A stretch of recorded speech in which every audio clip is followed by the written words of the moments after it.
3D audio is going to be Sony a game has changer in the had world a of video games. I'm generation. pretty sure Tecmo Bowl has a speed run. Hey everybody, welcome back to the Most Elite Podcast. We got another list episode. I know that's everyone's favorite thing. And if you're wondering, man, it's been like 5 days since you uploaded. What happened there? As I said, I got this full-time job currently. I'm under a contract. I do some IT stuff. And, the days are really long. And if I can't squeeze in, like, episodes prior to work or, like, during, like, a lunch break, then I just can't get them out because I pretty much work, like, 11 hours every day. So, like, after work, I am just defeated. My body is just wrecked. It sucks, but it's the way of the world. We trade our time for money. And, trading my time at work is guaranteed money, whereas trading my time with this is not yet. Hopefully one day soon.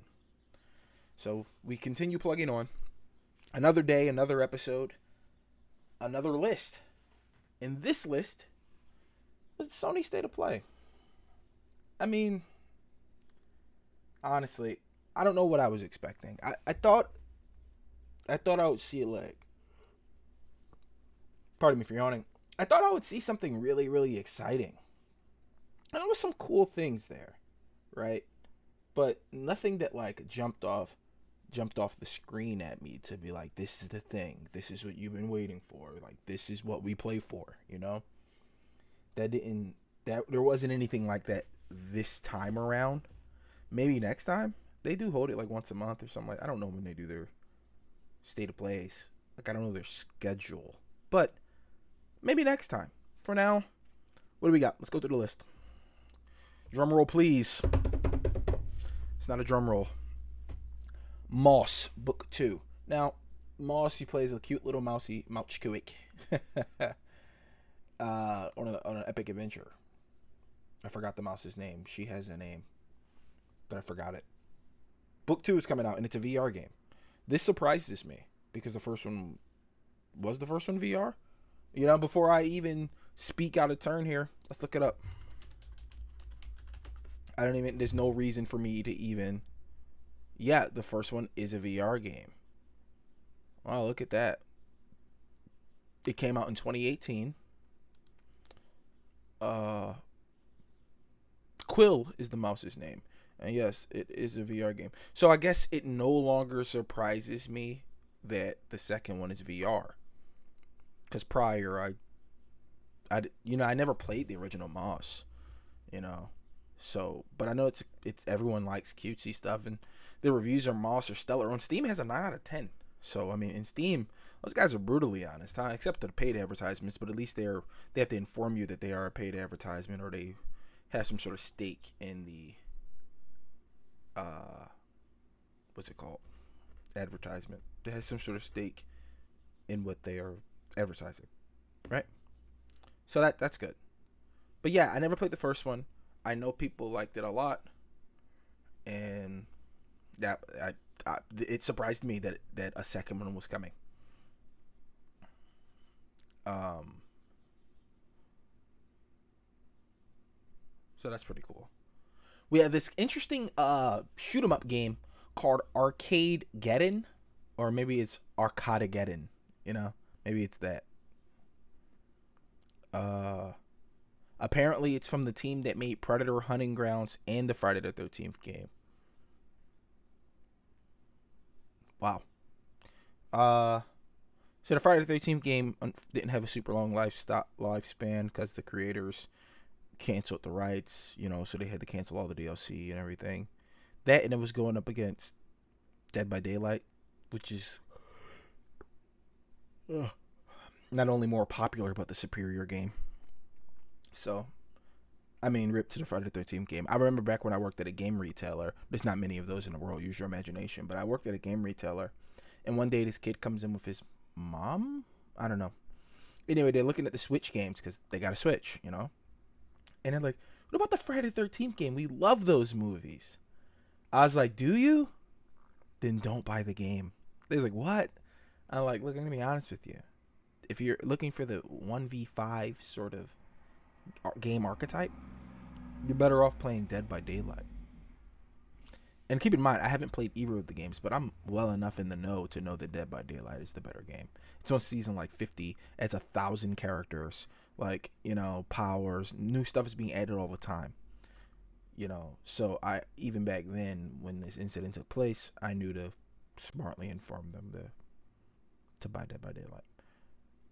So Arcadegeddon is made by those guys who made the Friday 13th game in Hunter Grounds. Predator Hunter Grounds is exactly like both of those games. It's like a 5v1. One of you is the predator, the others are militants of some kind, and you have to hunt and kill the predator. And look, if you ever wanted to be the predator, go play the game. It actually is a pretty solid experience, especially if there's different archetypes of the predator. You could be the bulky, tanky predator, the slender predator, and you got to kill the people. I think games like that succeed because they are super simple to understand, and anybody can pick up and play it. The objective is really easy. But Arcadegeddon looks really interesting. It definitely looks like Pikmin. Like, it's really cutesy, but the graphics are beautiful. Like, it looks beautiful. And it's coming to PC and PS5, so I'll play it. I think it's in early access right now. Tribes in Midgar. I haven't played it yet. It comes out July 27th, but I think there was a, alpha for it. I don't remember. But it's an isometric game, and it's going to be online. You can pardon me for yawning, but you can play with your friends, and there's classes and level up, and there's a season pass because everything has seasons, right? I don't know. It looks interesting. I like isometric games. I like, as everybody knows, my love for Diablo and all that stuff. So, yeah, that looks like something to pick up. We got Fist, Fist, Forged in Shadow Torch. Now, this game, dude, they showed this game off 2 years ago. There's this cool indie YouTube channel that I follow that shows indie games, and this game was on there 2 years ago. And even then, I read an article about it before I even saw it on that channel. And it's a Metroidvania, so I'm buying it. I play and beat all Metroidvanias, and it comes out this year, September 7th. I hope it'll be on PC. If it's just on PS5, it doesn't matter, and PS4. I have both of those consoles, so it doesn't actually matter if it's just on those because I'm going to get it. But it looks crazy fun. You play as this anthropomorphic bunny man with, he has a fucking mech suit with a giant fist on it. And he's just kicking ass and taking names. And, it's super fun. Next was Hunter's Arena. And this game looks really stiff. Some of the animations look really stiff. You know what it reminded me of? It looked like fucking... What's it called? Fucking Nishi Loves It. It's by Ankama Studios. They have an anime. The fuck is this game called? Dofus. Some of the characters look like characters out of Dofus, but just made prettier. And it's it's not a battle royale. It's I feel like it is a battle royale. It's like a beat 'em up brawler. It's live service with other people, and your objective are to hunt monsters. But in the hunting monsters, other players can ambush and fuck you up. Like Scavengers, which is another one. It wasn't shown, but Scavengers, I played that with some friends a while back, and it's interesting. I kind of wish they took PvP out of it, though. I feel like PvP ruins games like this. That's just me, though. I don't like the Dark Zone and the Division and all that shit. I just don't think it's fucking necessary. But whatever. Everybody has their dream and their vision, and I don't want to shit on their dreams and visions for what they're created. So, more power to them.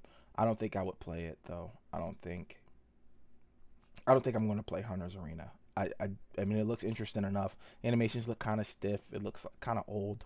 I don't know, but if you like melee beat 'em ups, it might be good. All of the criticisms aren't to say that it won't be good. It's just that I just fucking hate the battle royale thing. And if you're going to mix, I don't like when people mix PvP and PvE. Just make one or the other, or separate. Make one or the other. I didn't play Ghost of Tsushima Legends because it wasn't a separate game. I felt because Onimusha, right? Onimusha is a pretty straightforward action-adventure RPG, right? But then it was we should have a PvP. But instead of tacking it on, I guess you couldn't do that in the old days. They just made a new game called Onimusha Legends, which is like Smash Brothers, but Onimusha. And I respect that more than fucking Ghost of Tsushima putting multiplayer in the single-player, already stellar single-player game as a separate mode. I feel like they should have just made another game. Look at Infamous, Fetch First Light. That could have been fucking DLC. That's like a 20-minute game. I'm exaggerating. It was longer than that, but you know what I mean. It was really short experience where you play as Fetch. It's her side of the story and her powers. That could have been DLC, but they fucking had the balls to just make it another game and sell it again. That's fucking ballsy, man. Much shorter game. You're not the main character, Delsin from 4. You're not Cole. It's not like a prequel DLC. It was ballsy, and they had the balls to do it. And I bought that game. I bought it twice. So yeah, I just wish that developers would just stop fucking around and just make it. If you're gonna make a PvE game, make a PvE game. If you're gonna make a PvP game, make that your next project. Don't put them together in some hopes of getting a bigger market, because you're going to mess up one side of it or the other. There's no game with perfect PvE and perfect PvP. There isn't. So, good luck out there to any developers who have the intention of doing that in the future. More power to you. Oh my gosh. I'm getting a call. Let me pause you guys for a second. And I'm back. So, as I was saying, I don't like when developers put it in both games. Perfect example of that. My favorite game of 2019, Control, made by Remedy Studios, who famously created Max Payne. Control's one of my favorite standalone experiences, I guess, all time. I love the main character. I love the world. It's basically like a SCP. It's just amazing. And their work, not only are they making a sequel to Control, which I'm so excited for, and I hope they release more news soon, they're making a multiplayer game too. They showed a screenshot and everything, and it's not just an add-on or DLC. It's a game. So like stuff like that I respect. Just make the game. You already made the money. Take the risk. What's the problem? But I don't know. The next game on the list, we have Sifu. It got pushed back, so I don't care. It looks like a really fun beat 'em up game. It's like a beat 'em up where when you lose, the more you lose, the older you get. Eventually becoming a master. I guess age equals talent. I don't know. It's not. It has an interesting premise. Like I don't know. I'm interested to see how it'll.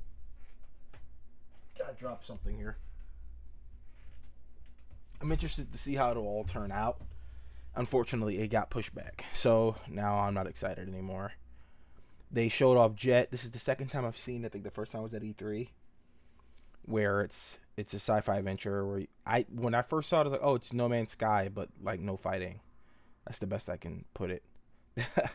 There's no mining or anything like that. You just fly in these cool ships, and you get out and you investigate, and there's a story along with it. It looks interesting. There's a Demon Slayer adventure game. I've been seeing YouTube videos for it for a while. I don't really care. Comes out in October. It just looks to be a run-of-the-mill fucking... I don't know. It might surprise me. I don't think so, though. The next, we have Judgment sequel, Lost Judgment.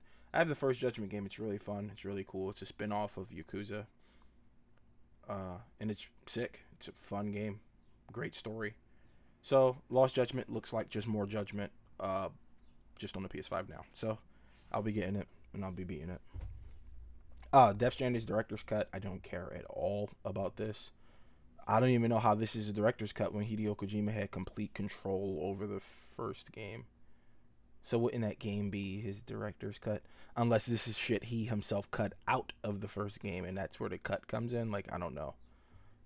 Death Stranding sucks. I'm sure it's someone's favorite game, and that's fine. I think it's terrible. I think boring isn't the word for it. It's not boring. It has an interesting story with interesting characters and an interesting setting. But it's not a game. It's a simulator. And I think they realized this because the director's cut has improved melee combat, improved weapons, better weapons, mobile turrets, fucking cool robots that carry that shit for you, because carrying that shit is an essential part of the simulator, but it's boring.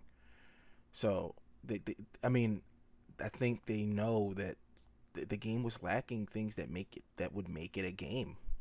It just felt too much like a simulator for me to care about. A walking simulator. So, yeah, it has a racing mode. It's a whole bunch of shit in it that I feel like the first one should have had to keep my interest. But it doesn't matter about my interest. Millions of people like it. And hey, look, it's Norman Reedus, and he got to work with Hideo Kojima. the whole story there. They were going to do Silent Hill, but then Konami was like, nah, Kojima's out of here, and it is what it is. And lastly, they showed Deathloop. They did 9 minutes of gameplay for Deathloop. Deathloop got pushed back like twice now.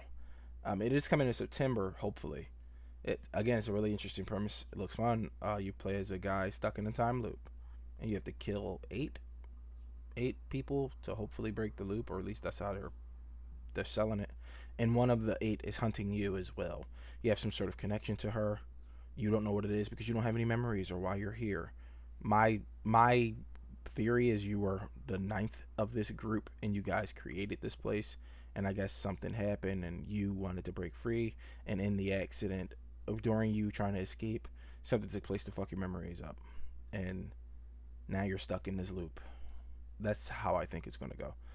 Games, books, movies, they all do the same thing. They try to sell you on the mystery, because when you start asking questions, you become invested because you want answers to those questions. J.J. Abrams does it all the time. It's the mystery box. But like once you recognize it, it's like, I'm just going to ignore that. Is the game going to be good? That's all. Arcane Studios is making it. They did Dishonored, so the gameplay is probably going to be really fun, and that's all I care about. I'm sick of people trying to manipulate me into buying games, or watching movies or reading books, whatever. So that was Sony's State of Play. I hope you guys enjoyed the episode.